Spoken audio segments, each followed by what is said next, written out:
स्वागत है आपका। आप देख रहे हैं पद्मेश 24/7 कृष्णा संडे के साथ। बुलेटिन की शुरुआत करते हैं हेडलाइन से।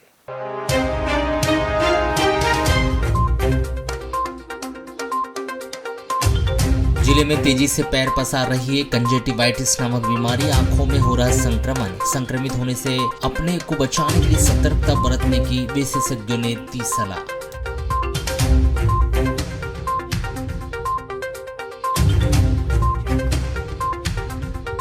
बिजली की आंख मिचौली से परेशान हुए ग्रामीण। 24 घंटे बिजली देने का वादा, लेकिन मिल रही मात्र 6 से 8 घंटे बिजली। परेशान ग्रामीणों ने सौंपा ज्ञापन।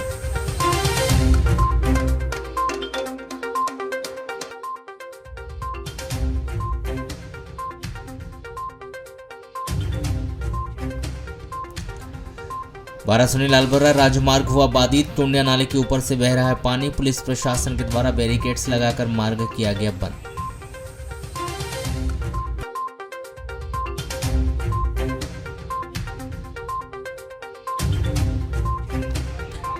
कटंगी थाना क्षेत्र के नवे गांव में आकाशीय बिजली गिरने से किसान सहित मवेशी की हुई मौत। सुबह 6 बजे बैल लेकर खेत जा रहा था कृषक, उस दौरान हुआ हादसा।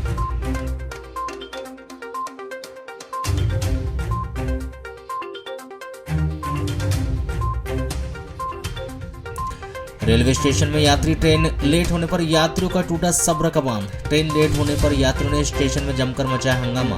सुबह 7 बजे आने वाली ट्रेन दोपहर 3 बजे पहुंची बालाघाट। जिले में आई फ्लू के मामले में तेजी के साथ बढ़ोतरी हो रही है। इसके चलते प्राथमिक स्वास्थ्य केंद्र, सामुदायिक स्वास्थ्य केंद्रों में और जिला अस्पताल सहित निजी अस्पतालों में भी मरीजों का आंकड़ा दिन ब दिन बढ़ते ही जा रहा है। उमस भरे मौसम के बीच अस्पतालों में पहुंच रहे मरीजों में हर 10 में से 6 मरीज इसी संक्रमण के शिकार हैं। इसकी वजह इस संक्रमण का तेजी से लोगों को अपनी चपेट में लेना माना जा रहा है। इसी बीच देखा जाए तो इस संक्रमण के तेजी से फैलने की एक बड़ी वजह परिवार में किसी एक सदस्य अगर इसकी चपेट में आना या फिर अन्य सदस्यों को अगले 2-3 दिनों में इसकी चपेट में आना माना जा रहा है। बताया जा रहा है कि आमतौर पर बारिश के मौसम में आई फ्लू की समस्या रहती है, लेकिन इस बार जिले में ज़्यादा ही केसेस आ रहे हैं। चिकित्सकों के अनुसार आई फ्लू एक मौसमी बीमारी है। यह आंखों को बेहद तकलीफ देती है। इसे वायरल कंजक्टिवाइटिस भी कहते हैं। यह आम संक्रमण है। इसकी चपेट में काफ़ी लोग आ रहे हैं। वहीं जब हमने जिला अस्पताल में जाकर इसके बारे में जानकारी एकत्रित करनी चाहिए तो हमें पता चला कि रोजाना ही 20 से 40 मरीज इस संक्रमण का शिकार हो रहे हैं और परेशान होकर जिला अस्पताल में इलाज कराने के लिए आ रहे हैं। इसे कंजक्टिवाइटिस कहते हैं। वैसे तो कंजक्टिवाइटिस अलग अलग वायरस से हो सकता है, बैक्टीरिया से हो सकता है, पर यह ज़्यादातर बैक्टीरियल कंजक्टिवाइटिस लग रहा है। लोग लाल आंखों के साथ आ रहे हैं। लोग में बच्चे, बूढ़े, जवान सब आते हैं। उनकी आंखें लाल हैं, आंखों से पानी गिर रहा है, आंख फुली हुई है और बहुत तकलीफ़ में है। कुछ बच्चों को अक्सर बुखार भी हो रहा है और ये बीमारी बहुत तेज़ी से फैलती है। इसलिए अगर परिवार में किसी एक को होता है तो सबको हो जाता है। या स्कूल में बच्चा चला जाता है क्योंकि शुरू में पता नहीं चलता कि थोड़ा लाल होने से लोगों को एहसास नहीं हो रहा था कि ये बीमारी, संक्रमण भी इससे हो सकता है। तो बच्चे स्कूल चले जाते हैं, उनसे पूरी क्लास को हो जाता है। बहुत तेज़ी से फैलता है। एक आँख में होता है, दूसरी आँख में हो जाता है और आसपास के सभी लोगों को हो जाता है। अच्छा मैडम, अगर 4 दिन की अगर बात करें तो 4 दिन में कितने पेशेंट आ गए इससे? 4 दिन में करीब कह सकते हैं कि 100 के करीब पेशेंट आ गए होंगे। अगर रोज़ाना अगर बात करें तो रोज़ाना कितने पेशेंट? रोज़ाना कल के दिन में देख लें तो 50 के करीब तो कल ही आ गए थे। 30 से 40 के करीब कह सकते हैं। वो दूर से ही पता चल जाता है कि वो उन लोगों को कंजक्टिवाइटिस है। तो हम भी कोशिश करते हैं कि कम से कम ऐसे लोगों को उनका उपचार उन तक पहुंचा दिया जाए और लोगों को ये ना फैले। मैडम, इसके बचाव क्या है? किस तरीके से बचाव करेंगे? बचाव है साफ़ सफाई रखना। जैसे कि हमने कोरोना काल में हम लोगों ने सीखा था कि हाथ धोना है, सैनिटाइज़र यूज़ करना है, वही चीज़ें फिर से अपनानी है। हर थोड़ी देर पे अपने हाथ को धोना है। कोशिश करनी है कि चेहरे और आँख को न छुएं, और अगर छूना ही है तो हाथ धो के छुएं और छूने के बाद फिर हाथ धोएं। जो अगर कोई जिसको कंजक्टिवाइटिस हुआ है, ऐसा कोई व्यक्ति है अगर परिवार में या घर में, उसका तौलिया, उसका तकिया, उसकी बेडशीट, ऐसी चीज़ें जो वो इस्तेमाल करता है उसको अलग धोया जाए और उसको कोशिश करें अलग रखने की बाकी परिवार से, ताकि उनको ना फैले। मैडम कितने दिन रहता है ये? प्रदेश सरकार के द्वारा जिला मुख्यालय को 24 घंटे, तहसीलों को 20 घंटे और ग्रामीण क्षेत्रों को 18 घंटे बिजली देने का दावा किया जा रहा है, लेकिन बालाघाट जिले में इसकी हकीकत कुछ और ही है, जहां बरसात के इन दिनों में जिला मुख्यालय सहित अन्य ग्रामीण अंचलों में बिजली की आंख मिचौली का दौर बदस्तूर जारी है, जिससे संपूर्ण जिले वासियों को काफी परेशानियों का सामना करना पड़ रहा है। ज्ञापन में बताया कि मध्य प्रदेश विद्युत संयुक्त संघर्ष समिति विद्युत विभाग के नियमित अधिकारी कर्मचारी संविदा एवं आउटसोर्स कर्मियों की पीड़ा से अवगत कराते हुए बताया गया कि 4 जुलाई को संविदा कर्मचारी के सम्मेलन में जो घोषणा आपके द्वारा की गई थी, उन घोषणाओं को पालन करते हुए ब्रांड प्रथा को समाप्त, अनुकंपा नियुक्ति, HR 100% वेतन, child care leave, gratuity pension 3, सालाना 3% इंक्रीमेंट, नियमित कर्मचारियों को DA, स्वास्थ्य बीमा का लाभ, नियमित भर्तियों में 50% आरक्षण तत्काल लागू करने के आदेश जारी किए जाए। इसके साथ ही पूर्व क्षेत्र कंपनी में कार्यलय सहायकों को अनुकंपा नियुक्ति, संविदा के स्थान पर नियमित नियुक्ति, आउटसोर्स कर्मचारियों का न्यूनतम वेतन 15,000 तय करने, बीमा, जॉब सिक्योरिटी की मांग रखी गई। कटौती बंद करो, बंद करो, बंद करो, बिजली कटौती बंद करो, बंद करो, बंद करो। आप बताइए, आप यहाँ पर किसके विरोध में बैठे हुए हैं, बताइए। बिजली कटौती की जो समस्या है, सबसे बड़ी समस्या है। 6 महीने से लगातार ये हर दिन 3-3, 4-4, 5-5 घंटे लाइट गोल कर रहे हैं और कोई टाइम नहीं है, कोई टेबल नहीं है, कभी भी लाइट बंद कर देते हैं। रात में 9 बजे हमारा जब से पेपरिया प्लांट डाला है तब से 24 घंटे बिजली देने का प्रावधान है। यहाँ तो मुश्किल से 8 घंटे, 10 घंटे, 12 घंटे से ऊपर बिजली ही नहीं मिल रही है और सभी क्या कहते हैं क्षेत्रवासी इससे प्रभावित होकर के आज धरने प्रदर्शन में बैठे हैं। क्या मांग है आप लोग की, क्या मांग है? हमारी मांग है कि बिजली कटौती बंद हो। ये जो अनाप शनाप जो उल्टे सीधे कभी भी समय बेसमय में जो बिजली कटौती कर रहे हैं, ये बंद हो। क्या इसके पहले कंप्लेंट किया आपने कहीं पे? हमने जेई को कंप्लेंट किया, जेई कोई सुनता नहीं है, फोन नहीं उठाता है, बहुत सारी दिक्कतें हैं। जेई सर से कोई बहुत सारी शिकायतें हैं। यहाँ के जो विद्युत कर्मचारी हैं, ये कभी भी अपने हिसाब से मनमानी करते हुए कहीं की भी लाइट कनेक्शन काट देंगे, कभी ये फीडर, कभी वो फीडर। और जो बिजली विभाग का जो कंज्यूमर उसमें कंप्लेंट नंबर उसमें किया आपने कभी? उसमें नहीं किया है। 19-12 में किया है आपने? 19-12 में किया था। और नगर में बढ़ते आपराधिक घटनाओं के चलते बैयर चौकी शास्त्री चौक में एक शराबी युवक ने जावेद नाम के एक युवक को गले में ब्लेड मारकर फरार हो गया। 28 जुलाई की रात्रि 8:15 बजे करीब यह वारदात आपसी रंजिश के चलते हुई। ब्लेड के वार से गंभीर रूप से घायल युवक जावेद 28 वर्ष को जिला अस्पताल में भर्ती किया गया। प्राप्त जानकारी के अनुसार नगर के मरारी मोहल्ला वार्ड नंबर 7 बैयर चौकी में जावेद अपने घर में अकेला रहता है, जिसके परिवार के लोग गोंदिया में रहते हैं। उसी मोहल्ले में रोहित घशिया मानेसर भी रहता है, जिसकी जावेद के साथ पूर्व से रंजिश बनी हुई थी। बताया गया कि रोहित आपराधिक प्रवृत्ति का युवक है। 28 जुलाई की रात्रि 8:15 बजे करीब जावेद शास्त्री चौक में अन्य लड़कों के साथ खड़ा था। तभी शराब में धुत रोहित अचानक चौक में पहुंचा और एकाएक रोहित जावेद के गले में ब्लेड से वार कर फरार हो गया। ब्लेड का वार गले में पड़ते ही जावेद चिल्लाया। उसी समय वहां खड़े युवकों ने मोटरसाइकिल से घायल जावेद को जिला अस्पताल लाकर भर्ती किया है। शुक्रवार को नगर के बस स्टैंड के समीप दस्तावेज लेखकों ने एक बैठक का आयोजन कर दस्तावेज लेखक संघ का पहली बार गठन किया, जहां संगठन में कमलेश हेमने को संघ का अध्यक्ष बनाया गया। तो वहीं दस्तावेज लेखक संघ के द्वारा कलेक्टर कार्यालय में बैठक व्यवस्था बनाने की भी मांग की। जहां संगठन में विभिन्न पदाधिकारियों को उनकी जिम्मेदारियों से नवाजा गया। बताया जा रहा है कि जमीनों की रजिस्ट्री में शासन को मिलने वाले राजस्व की कड़ी के रूप में कार्य कर रहे दस्तावेज लेखक और स्टाफ वेंडरों को अब तक कोई संगठन नहीं होने से यह एकजुट नहीं थे, लेकिन अब यह भी संगठित हो गए हैं। दस्तावेज लेखक संघ के नाम से गठित संगठन के नए जिलाध्यक्ष की जिम्मेदारी काफ़ी समय से स्टाफ वेंडर और दस्तावेज लेखक का काम कर रहे कमलेश हेमने को मिली है, जिन्होंने अपनी कार्यकारिणी की घोषणा कर दी। विद्वान न्यायिक दंडाधिकारी प्रथम श्रेणी अनुराग खरे की बैयर की अदालत ने वन्य प्राणी गौर का शिकार करने के आरोप में आरोपी विश्राम सिंह पिता राम सिंह मरावी 70 वर्ष ग्राम सैला थाना बैयर निवासी को 3 वर्ष का सश्रम कारावास और 10,000 रुपए के अर्थदंड से दंडित किया है। सहायक जिला अभियोजन अधिकारी ने बताया कि 28 जनवरी 2013 को 3 बजे वन रक्षक महेश कुमार मडावी जब वन गश्त कर रहे थे तब ग्राम सैला के खापा विद्युत लाइन के पास एक वयस्क नर गौर मृत अवस्था में मिला था। घटना की जानकारी करने पर मृत गौर के शरीर पर जलने के निशान और जमीन से खुटी गड़ाए जाने के निशान मिले थे, जिससे इस वन्य प्राणी गौर का शिकार विद्युत करंट लगाकर किया जाना पाया गया। मौके पर जब्ती व पंचनामा कार्रवाई की गई।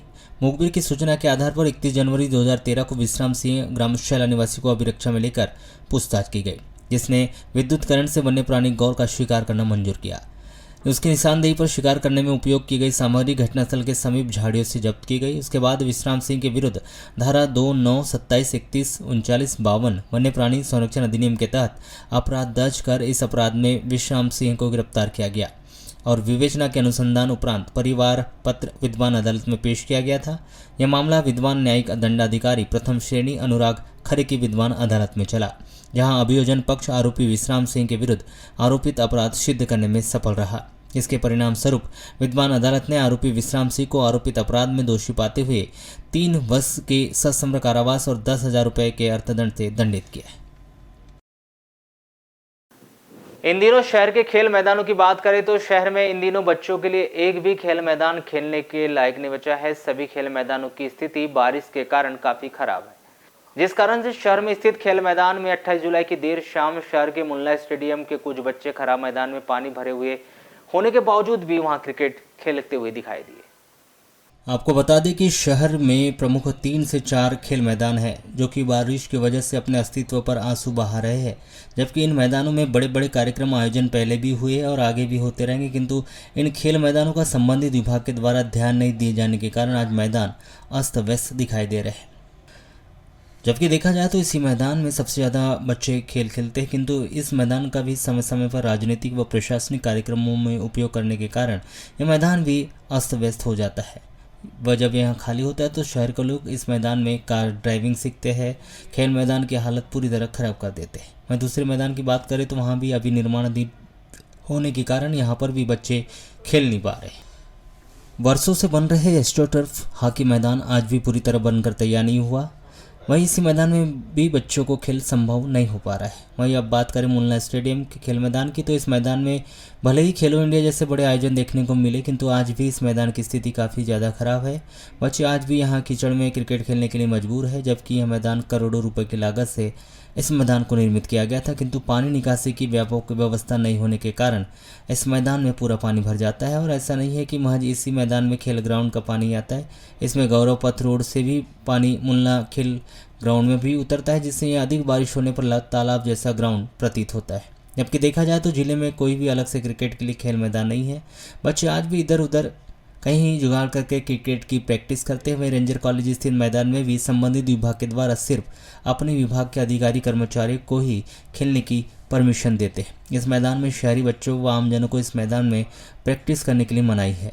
अब जहां जिला प्रशासन के द्वारा खेल को बढ़ावा देने के लिए शासन के द्वारा अनेक प्रतिस्पर्धा चलाई जाती है, जिले में एक भी खेल मैदान ऐसा नहीं है कि जहां बच्चे अपनी प्रैक्टिस 12 महीने कर सके, तो फिर किस प्रकार से प्रतिभा का चयन जिले में होगा, यह तो आने वाला समय ही बताएगा। परियोजना परिक्षेत्र लामता के अंतर्गत उत्तर मोहगांव बीट के जंगल में वन्य प्राणी सेही का शिकार करने के आरोप में पिता पुत्र को गिरफ्तार कर लिया गया। गिरफ्तार पिता पुत्र दुकालू पिता हरीशिन धुर्वे 64 वर्ष और उसका बेटा जागेश पिता दुकालू धुर्वे 25 वर्ष बरेखा थाना चांगोटोला निवासी है। 27 जुलाई को सुबह 8 बजे करीब परियोजना क्षेत्र लामता के अंतर्गत आने वाले उत्तर मोहगांव बीट के जंगल में दुकालू और उसके बेटे जागेश ने वन्य प्राणी सेही का शिकार किया और अपने घर ले जाकर इस वन्य प्राणी को काटकर उनकी सब्जी बना लिए थे। इस दौरान मुखबिर के द्वारा सूचना मिलने पर परियोजना परिक्षेत्र अधिकारी विजय कुमरे, डिप्टी रेंजर प्रदीप चौधरी सहित अन्य स्टाफ भी पहुंचा और छापामार कार्रवाई की। वन्य प्राणी सेही का पका हुआ मांस सब्जी जब्त किया। वन्य प्राणी सेही का शिकार करने के आरोप में दोनों पिता पुत्र के विरुद्ध धारा 2, 9, 39, 50, 51 के तहत वन्य प्राणी संरक्षण अधिनियम 1972 के तहत अपराध दर्ज कर दोनों पिता पुत्र को इस अपराध में गिरफ्तार किया गया। अंजी थाना क्षेत्र के अंतर्गत आने वाले ग्राम करेजा के तालाब में डूबे दहेगांव निवासी 56 वर्षीय जय कुमार उर्फ बंडिया गणवीर का शव घटना के 18 घंटे बाद बरामद कर लिया गया। जहां बालाघाट से पहुंची एसडीआरएफ और होमगार्ड के बचाव दल ने 28 जुलाई की सुबह 6 बजे चलाए गए तलाशी अभियान में 2 घंटे की कड़ी मशक्कत के बाद उन्हें शव बाहर निकालकर पुलिस के सुपुर्द कर दिया गया। जहां पुलिस के द्वारा शव विच्छेदन की कार्रवाई पूर्ण कर अंतिम संस्कार के लिए शव उनके परिजनों के सुपुर्द कर दिया गया है। आपको बताया कि 27 जुलाई गुरुवार को लांजी थाना के अंतर्गत दहेगांव निवासी जय कुमार उर्फ बंडिया गणवीर और साडरा निवासी देवराम कारसर पे करिंजा में मवेशी चराने गए हुए थे, जहां एक 13वीं कार्यक्रम में मवेशी को छोड़कर वहां खाना खाने चले गए। इसी दौरान मवेशी करिंजा में प्राथमिक शाला के पीछे बने तालाब में चले गए थे। भोजन करने के बाद जब वे दोनों लौटे तो देखा कि मवेशी तालाब के पानी में है, जिन्हें तालाब से बाहर निकालने के लिए दोनों तालाब में उतरे, लेकिन पानी ज़्यादा होने से दोनों डूबने लगे। किसी तरह हाथ पांव चलाकर देवराम कारसर पे तो तालाब से बाहर निकल आया, लेकिन दहेगांव निवासी 56 वर्षीय जय कुमार उर्फ बंडिया गणवीर तालाब में डूब गया था। उधर मामले की जानकारी के बाद घटनास्थल पर पहुंची दहेगांव पंचायत सरपंच और ग्रामीणों ने घटना की सूचना लांजी पुलिस को दी थी। घटना की जानकारी के बाद लांजी पुलिस घटनास्थल पर पहुंची, जहां तालाब में डूबे वृद्ध को तलाश किया गया, लेकिन उसका कोई पता नहीं चल पाया था। रात होने के कारण उसे ढूंढा नहीं जा सका, जिसके चलते शुक्रवार को तालाब में डूबे हुए वृद्ध को ढूंढने बालाघाट से एसडीआरएफ और होमगार्ड के बचाव दल ने तलाशी अभियान चलाया और 2 घंटे के बाद वृद्ध का शव बाहर निकाला गया। लांजी पुलिस ने बरामद कर पोस्टमार्टम के लिए शव सिविल अस्पताल लांजी भिजवाया गया। परिजनों के बयान दर्ज कर पंचनामा सहित अन्य आवश्यक कार्रवाई पूरी की गई। वह पोस्टमार्टम करवाकर शव अंतिम संस्कार के लिए परिजनों को सुपुर्द कर दिया गया है। बालाघाट रेलवे स्टेशन में यात्रियों को उस वक्त सब्र का बांध उनका टूट पड़ा जब सुबह 7:30 बजे जबलपुर के लिए आने वाली ट्रेन दोपहर 12:30 बजे तक रेलवे स्टेशन पर नहीं पहुंच पाई, जहां 5 घंटे ट्रेन लेट हो जाने पर यात्री काफी नाराज हो गए और उन्होंने रेलवे स्टेशन के भीतर जमकर हंगामा मचाया। रेलवे प्रशासन के खिलाफ जमकर नारेबाजी भी की। उधर यात्रियों के हंगामे और नारेबाजी को सुनते हुए रेलवे पुलिस मौके पर पहुंची, जिन्होंने हंगामा मचा रहे यात्रियों को समझाने की काफी कोशिश की, लेकिन यात्री नहीं माने और ट्रेन की लेट लतीफी को लेकर जमकर नारेबाजी करने लगे। उधर यात्रियों के हंगामे और नारेबाजी को सुनते हुए रेलवे पुलिस मौके पर पहुंची, जिन्होंने हंगामा मचा रहे यात्री को समझाने की काफ़ी कोशिश की, लेकिन यात्री नहीं माने और ट्रेन की लेट लतीफी को लेकर जमकर हम नारेबाजी करने लगे। जहां रेलवे यात्रियों ने करीब आधे घंटे तक प्रदर्शन करते हुए यात्री ट्रेनों की जगह मालगाड़ी दौड़ाने व लंबे रूट की जगह छोटी छोटी रूट की ट्रेनों को प्राथमिकता देने पर अपनी नाराजगी व्यक्त की। जहाँ उन्होंने रेलवे की इस कार्य प्रणाली में 3 दिनों के भीतर सुधार न आने पर 1 अगस्त को बड़ा आंदोलन किए जाने की भी चेतावनी दी। बताया जा रहा है कि प्रदर्शन के बाद भी यह ट्रेन समय पर नहीं आई, जहां करीब 7:30 बजे आने वाली यह ट्रेन बालाघाट रेलवे स्टेशन में दोपहर 3:30 बजे पहुंची है। रेलवे स्टेशन के भीतर हंगामा मचा रहे यात्रियों का आरोप है कि रोजाना ट्रेन अपने निर्धारित समय से नहीं चल रही और आए दिन लेट हो रही। यहाँ रेलवे यात्रियों ने रेलवे प्रशासन पर मालगाड़ियों को प्राथमिकता देने और मालगाड़ियों को पास करने के चक्कर में यात्री ट्रेनों को 5 से 6 घंटे लेट किए जाने का आरोप लगाया। रेलवे यात्रियों ने बताया कि जबलपुर जाने वाली ट्रेन का बालाघाट रेलवे स्टेशन से छूटने का समय सुबह 7:30 बजे है, जिसे पकड़ने के लिए ग्रामीण अंचलों के लोग सुबह 6 बजे गांव से निकले हैं और करीब 7 बजे से बालाघाट रेलवे स्टेशन पहुंचकर ट्रेन आने का इंतजार कर रहे हैं। जहां सुबह 7:30 बजे आने वाली ट्रेन दोपहर 12:30 बजे तक रेलवे स्टेशन नहीं पहुंची और अपने निर्धारित समय से 7 घंटे तक ट्रेन गोंदिया रेलवे स्टेशन पर खड़ी करके रखी गई थी, जहाँ बालाघाट यह ट्रेन 3:30 बजे पहुंची। जबलपुर जा रही थी और आज मेरा बहुत अर्जेंट काम था जबलपुर में, कुछ रजिस्ट्री का काम था, तो मैं बहुत लेट हो गई हूँ। और सुबह हम लोग 7:15 बजे से स्टेशन आए थे कि 7:30 बजे ट्रेन आ जाती है और 7:40 पे छूट जाती है करके, लेकिन अब इतना लेट हो गए हैं तो आप बताइए कि इतना लेट हो गए तो आगे की जो कार्रवाई है, जो भरपाई है, वो कौन करेगा। और इवन की बताने को तक तैयार नहीं कि ट्रेन वहां से छूटी है कि नहीं छूटी है। कम से कम डिस्प्ले बोर्ड में लिख दिया जाए या बता दिया जाए यात्रियों को, तो घर जाकर थोड़ा फ्रेश होकर आ जाए, नाश्ता करके आ जाए। कितना खाने का भी लेकर चलेंगे, इस रूट पे इतना खाने का भी नहीं मिलता है। मैं 6 बजे यहाँ पर आया और मैंने 7 बजे टिकट निकाली और गाड़ी का समय 7:30 बजे। यहाँ कम से कम सैकड़ों लोग 6 घंटे हो गए परेशान होते हुए, और छोटे छोटे बच्चे भी परेशान हो रहे हैं, महिलाएं परेशान हो रही हैं। और दूसरी बात क्या है कि अभी गोंदिया और तिरोड़ा ट्रेन, लोकल ट्रेन निकाल दी, इधर से आना जाना बाकी ट्रेनों का है, लेकिन जो मेन ट्रेन है गोंदिया जबलपुर, कुछ इसमें पूछताछ करने भी पता हो तो मालूम नहीं, ये बोला जाता है। इसलिए हम लोगों ने जो पूरा सब आम लोगों ने विरोध प्रदर्शन किया कि ऐसे कैसे काम चलेगा, बेचारे परेशान है। जाना पेशी थी हाईकोर्ट में, 6 बजे से बैठे हम, 7:30 बजे ट्रेन थी, आधा घंटा आगे पीछे भी हो तो 8 बजे के आसपास आ जाना चाहिए। 12:30 बज रहे हैं। छोटी दूरी की गाड़ियों को पहले निकाला जा रहा है, लंबी दूरी की एकमात्र ट्रेन है जो डिले किया जा रहा है। पूछताछ के अंदर कुछ बता नहीं रहा है। GPS पे देखो उसका ट्रेन का रूट तो कुछ बता ही नहीं रहा, अवेटेड बता रहा है। यानी कुल मिला के ये सब बहुत बुरी बात है। उधर इस पूरे मामले को लेकर की गई अनौपचारिक चर्चा के दौरान रेलवे स्टेशन प्रबंधक श्री चौधरी ने बताया कि जबलपुर गड़ा ट्रेन अज्ञात कारणों के चलते लेट हुई है, जिससे यात्री को परेशानी का सामना करना पड़ा। हमारी कोशिश रहती है कि यात्री को समय पर ट्रेन मिले, वह समय से अपने गंतव्य तक पहुंच जाए, लेकिन वरिष्ठ अधिकारी को जैसे निर्देश होते हैं उसी हिसाब से ट्रेन बालाघाट पहुंचती है और उसी हिसाब से आगे गंतव्य की ओर रवाना होती है। हमारे हाथ में कुछ नहीं है, ऊपर से ही ट्रेन चलाई जाती है, लेकिन बालाघाट पहुंचने पर कोई भी ट्रेन लेट नहीं होती। नगर के वारासुनी लालबर्रा राज्य मार्ग पर मुख्यालय और ग्राम पंचायत मुरझड़ के मध्य बहने वाला टोंडिया नाला बीती रात हुई बारिश के कारण उफान पर है, जिसके कारण आवागमन पूरी तरह से बाधित हो चुका है, जहां पर पुलिस प्रशासन के द्वारा नाले को पार करने नहीं दिया जा रहा है। आपको बता दें कि वाराणसी से लालबर्रा मार्ग एक राज्य मार्ग है जो वाराणसी को सीधे महानगरों से जोड़ता है। इसी मार्ग में बड़ी संख्या में लोग महानगरों की ओर आना जाना भी करते हैं, परंतु इस मार्ग पर एकलौता टोंडिया नाला ऐसा है जो थोड़ी सी ज़्यादा बारिश हो जाने पर उफान पर आ जाता है, जिससे आवागमन बाधित हो जाता है। जबकि उक्त मार्ग का निर्माण बीते कुछ वर्ष पूर्व ही किया गया। उस समय ग्रामीणों व राहगीरों के द्वारा पुलिया की हाइट बढ़ाने की मांग की गई थी, परंतु इस ओर कोई ध्यान नहीं दिए जाने का देते हुए मार्ग का निर्माण कार्य किया गया था, जिसके कारण समस्या यथावत बनी हुई है। यदि पुलिया की ऊंचाई बढ़ा दी जाती तो राहगीरों को आसानी होती और पुलिया पर से पानी गुजरने में काफ़ी अब समय लगता है। लालबर्रा रोड स्थित टोंडिया नाले उफान पर होने की सूचना के बाद पुलिस थाना से वाराणसी के द्वारा तत्काल ही मौके पर मार्ग के दोनों ओर स्टॉपर लगाकर पुलिस अधिकारी कर्मचारी की ड्यूटी लगाई गई, जिनके द्वारा पुलिया पर से गुजर रहे पानी पर से राहगीरों को आवागमन से रखने के लिए कहा गया।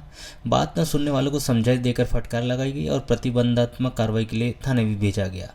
इस दौरान मार्ग के दोनों ओर बड़ी संख्या में मोटरसाइकिलें, कार, ट्रक व अन्य वाहनों की लंबी कतारें लग गई। साथ ही एक और दूसरी ओर जाने वाले लोगों को अपनी मंजिल पर पहुंचने के लिए दूसरे मार्ग का भी सहारा लेना पड़ा।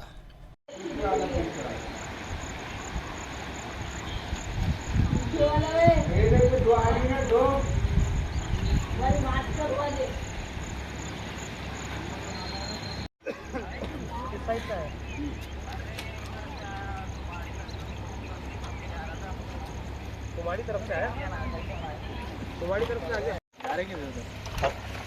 चलो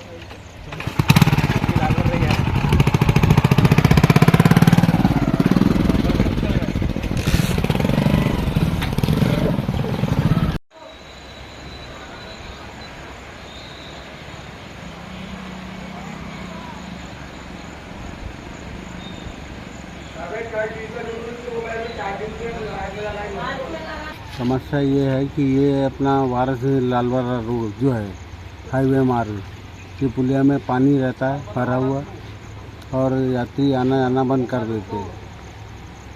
क्या होना चाहिए? ये पुलिया को बड़ा बनाया जाए। अभी किस प्रकार से अभी रुके हुए है यातायात?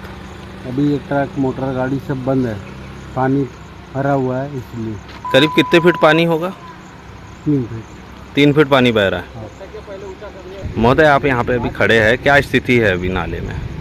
टोंडिया नाला में अभी पानी बढ़ रहा है और यहाँ सभी जगह में दोनों तरफ ही स्टॉपर लगे हुए हैं और पुलिस लगी हुई है।